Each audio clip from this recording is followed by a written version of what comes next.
Ayon sa scoop ng isang digital media outlet, biglang lumobo umano ang yaman ng isang government official na sangkot sa flood control scandal at umabot ang net worth nito sa 11 digit.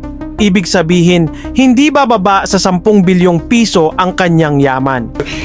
Tama ba ako, Secretary, na hindi dahil sa pagkawala o pagkamatay ni former Yusek Cabral, ay titigil lang ang investigasyon? Hindi, tuloy pa rin yan.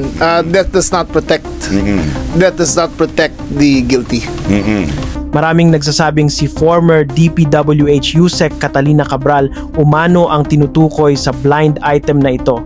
Ngunit ayon kay DILG Secretary John Vic Remulla, death will not extinguish ang civil liability ni Cabral kahit patay na ito.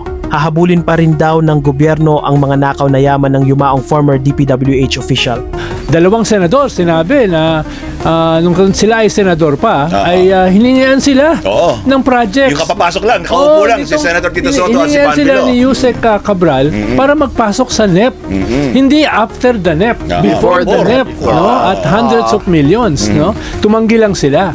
Kaya talagang mahalaga itong role. Sabi nga nung iba, siya yung linchpin doon sa sindikato sa loob ng DPWH. Dahil ang tagal niyang head ng planning. Correct. Siya rin yung nag-facilitate nung 51 billion na napunta kay Pulong Duterte.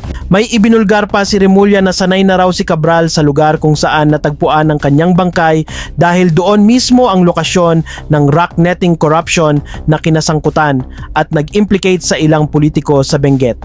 Dito rin nabanggit ni Remulla ang isang hotel na pag-aari umano ni Cabral, ngunit biglang ibinenta sa isang politiko sa Benguet ngayong taon lamang. At ang politikong ito ay si Eric Yap na sinasabing linked o malapit sa mga Duterte. Parehong malapit sina Cabral at Eric Yap sa mga Duterte. Pero alam ko, tingin ko, sanay siya ron kasi yung lahat ng rock netting ando doon bande. Ay, nga pala, controversial din yung rock netting na yan, ano? Yung isa pang... Congressman Eric Yap yata ang Ayun pa, tama, Sec. Nakita kasi namin yung Ion Hotel kung sa siya tumira ay pag-aari ni Yusek Cabral. Yung hotel mismo? Yung hotel mismo. Hanggang 2025. Pero binenta niya ng 2025 sa isang nangangalang Eric Yap. Nako, yun, nako. The plot thickens, na naman po ito. The plot is plotting. Isip-isip, Pero it is evident na may relasyon sila ni Eric Yap business-wise. Business-wise, May ano sila. It is evident na yung mga paglagay ng rock netting na yon ay dumaan sa opisina ni Yusek Cabral. It is evident na ang supplier at contractor ng rock netting ay si Eric Yap. So somehow there is a relationship there.